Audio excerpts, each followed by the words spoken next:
time to listen to what you have to say.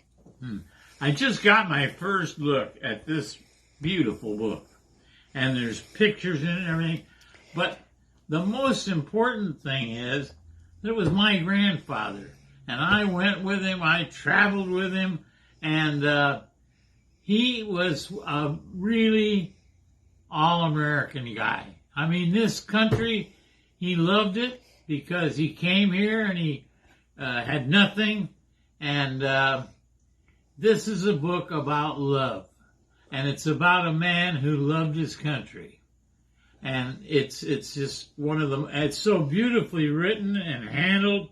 And on Jeff, I told him I can't believe that he had the patience to do this, but this is a really great book, and I love it. It reads like a novel, and I got a little bit of help. I gave him help a little bit because I didn't know as much as is in here. I had to find out about my grandfather from Jeffrey's book. So because I only saw him in the later years of his life. But this is honestly one of the finest novels that I've ever read, and it's a novel. It is also a biography, but it's a love story and a novel, and it's how a man came to this country and embraced it and made it part of his. And I'm proud of both Jeffrey, and this makes me proud of my grandfather. Oh, that's amazing. But on another note, tell us how you feel about our cruise. Well, all I can tell you is that I'm proud of my son. He did a good job. Oh, it's amazing. And I'm proud of Victoria because she worked with him, and she's very patient, and this is what America's all about. Yeah. And it's about giving it to the family, and people like Laurie and Merwin and all the family can read it. Yeah. But it would be good for other members of people that came here as immigrants to Ellis Island to read and see what people can do. But it's amazing that you spent time with Harry going out and selling his wares with him. You know, like having read the book and edited it, I feel like it's amazing to know that you were there. Mm-hmm. Like I try and picture it, and then you say, "Well, I went with him."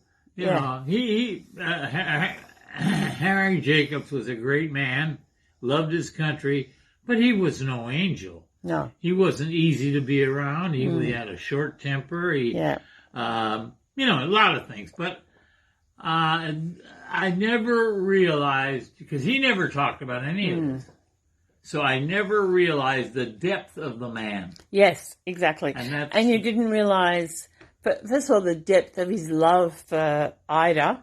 Yeah. And also his connection. Was a very sick lady, but so I also remember when she made all kinds of Jewish tarts and things like that. She was just a love. She was a love. But his whole connection prior to that, because he was older when you knew him, so prior to that, his connection to the Roosevelts, etc. But he never talked about it, which is amazing, because that man knew so many people, and like forging the West. He did live a remarkable life, but he was quiet about it, which is amazing. Yeah. Well, real heroes don't. Yeah. You know. But he was absolutely. He was, but he was absolutely heartbroken when he lost Ida. Absolutely heartbroken.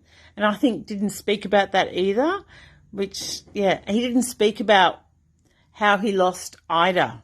No, he didn't talk about it. Yeah, which really affected him. I don't know. I guess he was a grumpy old man sometimes. Yeah. So, he had his, Yeah, he had his times. This really brings out what he really Yeah. felt about the country. That's what we tried to do, and just put in some newspaper articles and some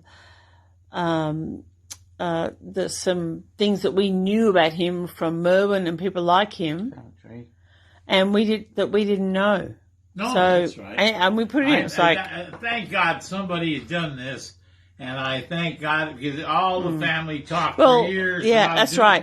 Laurie it. and everybody Jeff had did talked it. about it, and we did it, and thank God for Jeff, because he goes to work, but we're going, do you ever work? And you've put all those words in together, and I love it because I've read it now, and even though I'm not related per se, I feel like I know him. And it's good. Yeah. But that's good. Okay, thank you. Thank you.